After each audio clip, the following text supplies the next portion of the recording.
Oke, selamat malam. Berjumpa kembali dengan Mas Bro Tegal. Berbagai info yang akan saya sampaikan di sini mengenai info berita peretasan PP, bagaimana kripto ke depan, BTC dan ETF yang lain akan saya sampaikan di sini. Semua akan saya infokan untuk kalian semua. Akan tetapi tetap dior riset sendiri dalam dunia kripto berisiko tinggi, bisa cuan mendadak ataupun hancur-hancuran mendadak. Oke, langsung saya akan jelaskan mengenai berita koin PP yang diretas maksudnya. Kalian santai, slow, nggak usah takut, belak-belakan dan tetek bengek ya. Yang saya tahu sebetulnya info ini nggak perlu saya sampaikan, tapi karena udah rame di grup pada menanyakan, kalau takutnya kalian ketakutan, saya akan sampaikan di sini karena kalian udah pada tahu. Yang info itu dasarnya, info itu berita sumbernya dari koin Telegraph. Yang namanya koin Telegraph itu disebut di luar sana itu koin tolalet. Maksudnya ladalete manslaminsle, tidak valid ya, tidak valid, bisa diragukan. Kalau sampai koin PP diretas, wah luar biasa, laku berarti koin PP. Hacker aja seneng koin PP, ini sangat luar biasa ya.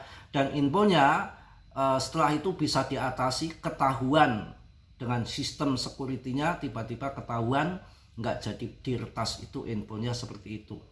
Penjelasannya itu agak saya nangkapnya begitu, tapi penjelasannya itu nggak secara jelas gamblang kayak orang Tegal itu nggak. Mbok langsung aja ngomong diretas sekian, di exchange ini, di blockchain ini kena sekian-sekian, itu kan jelas ya kan. Ini enggak seolah-olah diretas, tapi seolah-olah bisa ditangani. Wis pokoknya blekutakan, enggak perlu ditanggapi. Selama ini kalau kita membeli di exchange Indo aman, ya aman. Tidak pernah ada yang tidak dikembalikan, kecuali di luar di exchange Cina sana kayak Hotbit dulu, FTX, nggak tahu sekarang gimana penyelesaiannya, kayaknya masih bureng. Ya, tapi selama ini kalau kita beli di Indo, kemudian kalau di luar di Binance, dan sepanjang sejarah Binance selalu membayar semua, menanggung semua, sedikit pun nggak ada koin yang hilang, ditanggung GZ yang sudah baik peretasan apapun. Jadi nggak usah perlu dipikirkan. Yang jelas PP makin jos ya, makin jos itu yang saya masuk di sini, rankingnya juga makin naik sampai 42, kapitalisasinya udah besar. Kalau naik turun itu hal yang wajar. Prosesnya biasanya di dalam bull run itu sampai 1 bulan.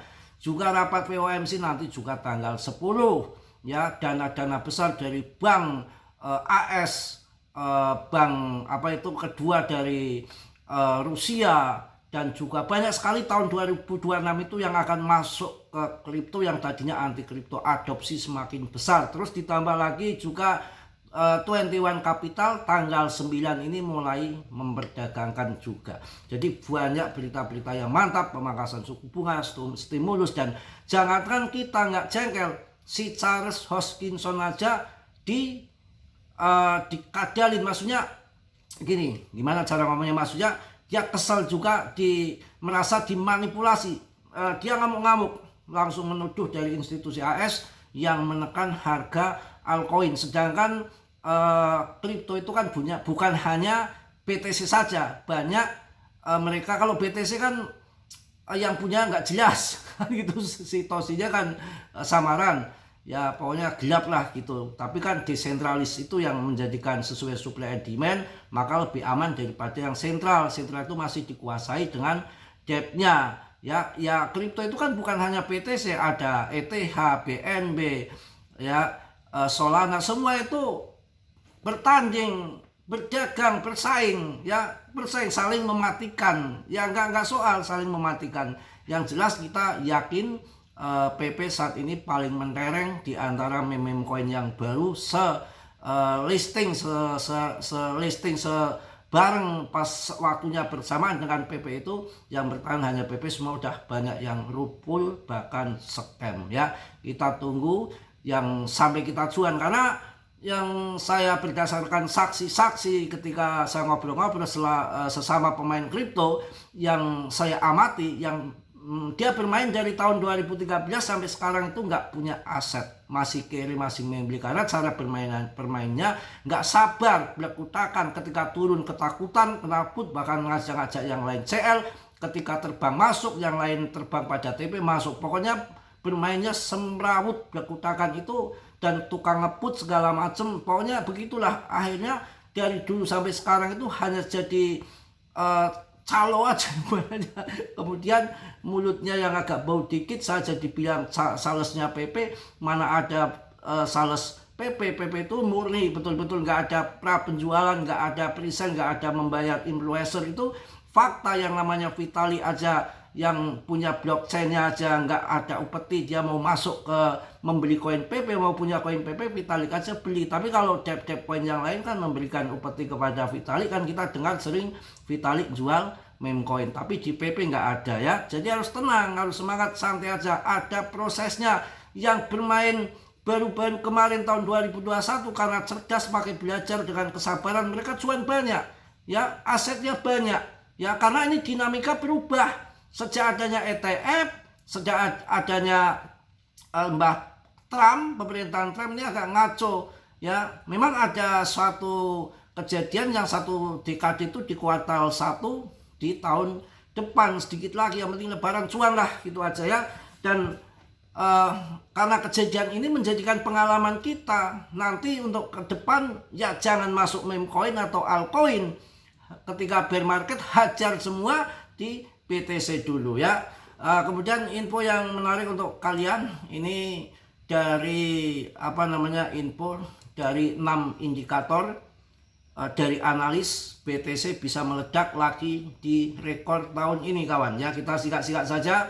Satu adalah BTC sudah capai ultimate highs Januari tahun 2025 ya. Menurut laporan BTC sempat mencatat rekor harga tertinggi di kisaran 109, tapi kan kemarin naik lagi sampai 226 ya. Kemudian yang kedua ini adalah Q1 tahun 2025 penurunan setelah puncak menggarisbawahi risiko volatilitas. Itu memang 109.000 itu di Januari, kemudian turun lagi kan, kemudian naik lagi. Ini dibahasnya dari awal ya, dari awal tahun. Kemudian yang ketiga, analisis teknikal peluang coba rebut rekor lagi, tapi ada syarat ya. Kemudian yang keempat, sentimen dan likuiditas, faktor penentu arah pasar kripto. Yang lima adalah konsolidasi, harga yang panjang bisa jadi normal baru. Kemudian yang terakhir, potensi jangka menengah panjang masih ada jika faktor pendukung yang kuat. Tenang saja ya. Kemudian kita akan sampaikan juga berita yang menarik lagi di sini. Klaim pengangguran AS turun level lebih rendah dalam 3 tahun. Apa dampaknya? Klaim pengangguran minggu ini AS telah mencapai titik terendahnya dalam lebih dari 3 tahun, sebuah indikator yang mungkin mengurangi kekhawatiran tentang pelemahan pasar tenaga kerja. Penurunan ini penurunan ini terjadi menjelang pertemuan Komite Pasar Terbuka FOMC, di mana diperkirakan Fed akan menurunkan suku bunga, sebuah situasi yang berpotensi menguntungkan bagi kripto dalam pasar kripto secara luas.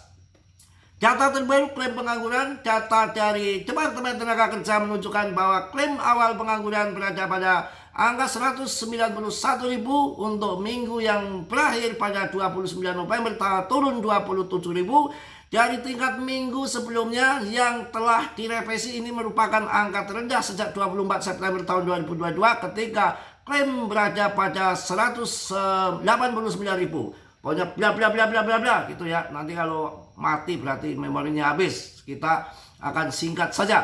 Peluang pemotongan suku bunga dan data inflasi. Peluang untuk pemotongan suku bunga pada pertemuan Fed minggu depan tetap stabil meskipun ada rilis klaim pengangguran awal mingguan.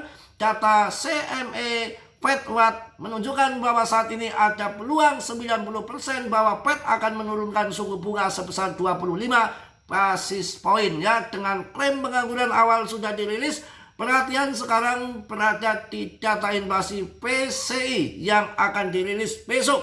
PCI adalah ukuran inflasi favorit Fed dan akan memberikan wawasan apakah inflasi meningkat tajam seperti yang telah diperingatkan oleh beberapa pejabat Fed ya.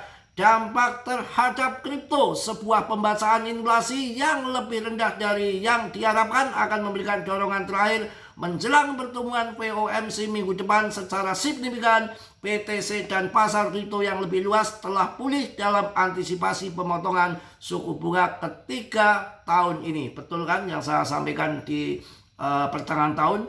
Di tahun ini akan dipotong sampai 3 kali. Dan infonya sudah masuk lagi di tahun 2026 akan dipotong 4 kali lagi, jumlahnya 7 kali sampai tahun 2026.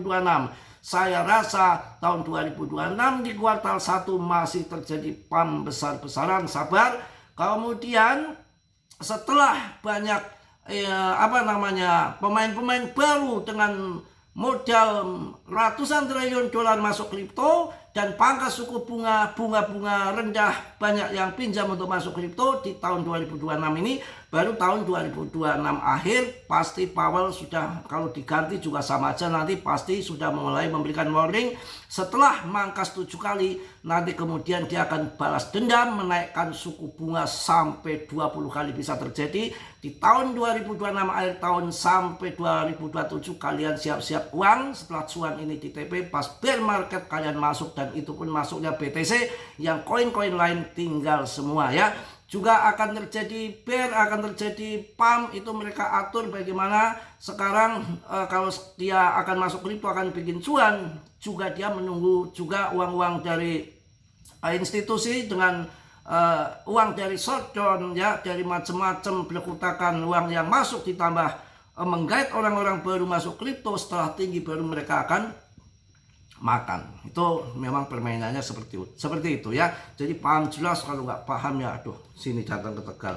Masa Randa aja paham info yang segudang sablek-kablek itu sampai nggak ngerti. Semua itu ada ilmunya, semua itu ada permainannya, semua itu ada sudah diskenariokan, dibukukan. Kalau sekarang mau dibikin bear, dia mau makan apa sih paus-paus itu? Nanti setelah awal tahun banyak perusahaan besar yang masuk ke dalam kripto menjadi pump tinggi, baru mereka dibikin bear gunting, dimainkan cuan. Kalau sekarang mau mainkan apa gitu ya, yang uang-uang aja belum masuk, yang ya.